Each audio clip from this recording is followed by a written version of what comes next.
sering absen di debat, kapasitas Gibran dipertanyakan. Dilansir dari rakyatku.com, analis politik dari Universitas 11 Maret UNS Solo, Agus Riwanto menganggap wajar jika calon wakil presiden Gibran sering absen di forum adu gagasan yang digelar berbagai institusi pendidikan dan lembaga riset.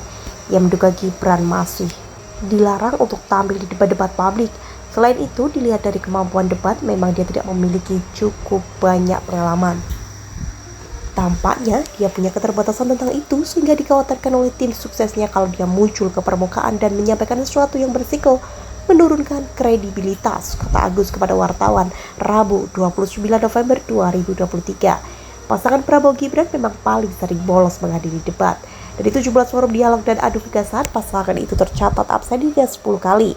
Pasangan Ganjar Pranowo Mahfud MD dan Anies Baswedan Mohaimin sama-sama hanya absen sekali. Di beberapa forum, Prabowo juga kerap tampil solo. Teranyar, Prabowo hadir sendirian dalam dialog publik bertajuk Muhammadiyah bersama calon pemimpin bangsa yang digelar di Universitas Muhammadiyah Surabaya UMS, Jawa Timur, Jumat 24 November. Batang hidung Gibran tak kelihatan. Absennya Gibran dalam dialog publik di UMS menurut Agus merupakan indikasi bahwa putra sulung Presiden Jokowi itu tidak siap dikuliti sebagai cawapres. Ia melihat Gibran belum punya pengetahuan mumpuni untuk memahami isu-isu kenegaraan yang jauh lebih rumit ketimbang persoalan-persoalan perkotaan. Interaksi dia terhadap masalah-masalah nasional dan kemudian solusi yang mau mereka berikan dan ide-ide yang mau dia sampaikan itu memang sangat terbatas. Keterbatasan itu coba dihindari supaya tidak ketahuan dan tidak terlihat di publik. Kalau dia muncul dengan kelemahan-kelemahan, itu akan menurunkan reputasi dia sebagai pemimpin, ucap Agus. Kedepan, Agus menduga Gibran bakal lebih banyak absen dalam debat-debat publik atau adu gagasan terkait Pilpres. Apalagi Gibran harus berhadapan dengan cawapres Mahfud MD dan Muhaimin Iskandar. Di antara ketiga cawapres, Gibran paling minim pengalamannya di birokrasi pemerintahan.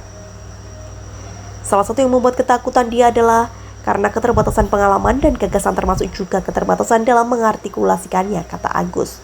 Lantas bagaimana dengan klaim kesuksesan Gibran memulai Surakarta menjadi lebih metropolitan? Soal itu, Agus berpendapat tidak semua kemajuan di Surakarta merupakan hasil kerja keras Gibran. Kebanyakan proyek pembangunan di Surakarta digarap pemerintah pusat. Ketika tiba-tiba dia ke pentas nasional dengan kapasitas yang belum berpengalaman, itu bakal mengganggu elektabilitas. Sebetulnya wali kota Solo itu bukan Gibran. Dia hanya simbol, tapi yang kerja adalah pemerintah pusat. Banyak proyek-proyek pemerintah pusat di Solo untuk menaikkan Gibran supaya terlihat pemimpin yang responsif, kata Agus. Prabowo, kata Agus, juga setali tiga uang. Dalam sejumlah debat publik, Agus menilai mantan Danjen Kopassus itu lebih sering menampilkan gimmick politik ketimbang gagasan-gagasan konkret membangun negara. Mirip sekali dengan pemenangan Bongbong Marcos di Filipina itu yang dilakukan untuk menarik pemilih muda. Politik riang gembira itu lebih ditonjolkan agar tidak fokus pada gagasan dan visi misi, kata Agus. Bongbong atau Ferdinand Romualdez Marcos ialah putra dari mantan diktator Filipina, Ferdinand Marcos, berkuasa selama 21 tahun. Ferdinand menjalankan pemerintahan Filipina secara otoriter. Kemenangan Bongbong pada pemilu diwarnai kampanye disinformasi masif di media sosialnya.